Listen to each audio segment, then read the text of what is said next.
All right, bringing you down here to my backyard. And I'm gonna take you in my basement for a second for just a few more examples, because we want you guys to make sure that you really know what you're doing for your project this week. And what I have here is I have a piece of insulation. This one's kind of nasty. It was in my wall, so I just kind of pulled it out, and you can see what happens to this stuff over time as all the little rodents roll through it. I have a cooler here.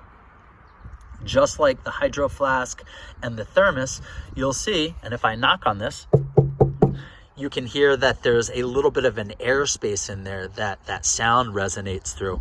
And it's that airspace that either traps the warm foods you might put in this or the cold things you might put in here. And what it does, it acts as a great insulator. Here I have another great example. This is a piece of styrofoam. This thing slips right over in the wintertime my hose. And the idea is when you slip this thing over the hose shouldn't be plugged in. What it does is it insulates that pipe so that you don't freeze your pipes in the wintertime. I have a screwdriver here. And if you look at most tools that you use around the house or on construction sites, you'll see that this is a metal tip with a plastic handle. The plastic handle you'll see is ridged, so you can get a little mechanical advantage here.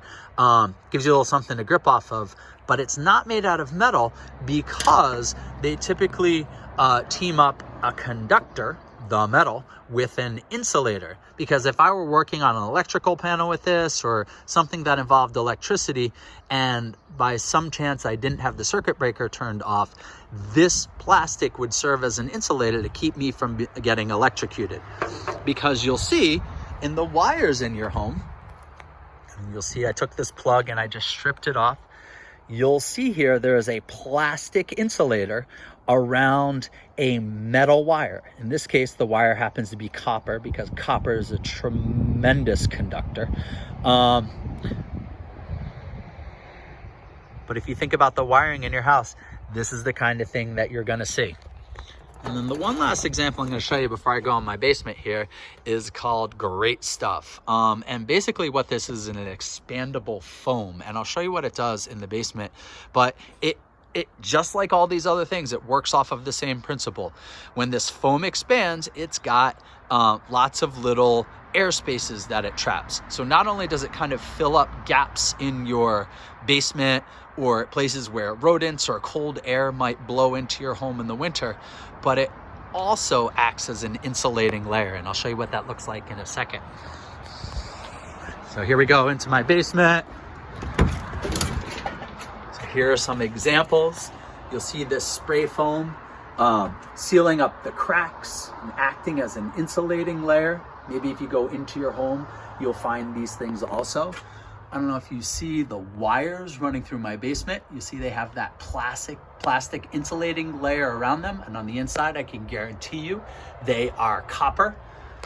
Here I have a heating vent with some yellow insulation. This is a little bit newer. I just put this one in. And then I have another heating duct here that is wrapped in a metallic coating. So the metallic coating reflects back the heat. And also, if you hear it crinkle, and I don't know if you look at it, you can tell that it looks like something you're probably familiar with, something you like to pop, bubble wrap. And the bubble wrap does a great job of holding on to a little bit of that heat. Here's another example I have for you. I don't know if you guys have pipes in your basement that are wrapped in this pipe insulation. If you look at the water pipes in your house, they're made out of copper. And I just told you a minute ago that copper is a tremendous conductor. So if you have a tremendous conductor that's transporting hot water, it's gonna basically conduct the heat out of that very, very quickly. So one of the things you can do, one of the strategies you can use in your basement is you just wrap them in a little layer of foam, which has lots of air bubbles in it. And what it does, it traps a little bit of the heat and it drops your energy bill.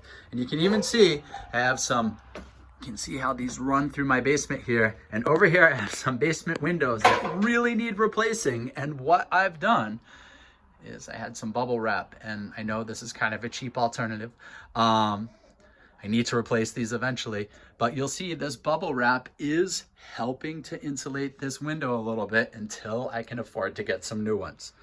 All right, guys, I think that's pretty much it. With that information, I hope you take it with you, and you guys should be able to design a project now that will either minimize or maximize the flow of energy. And if you're feeling really nifty about things, you can use both insulators and conductors to accomplish your task.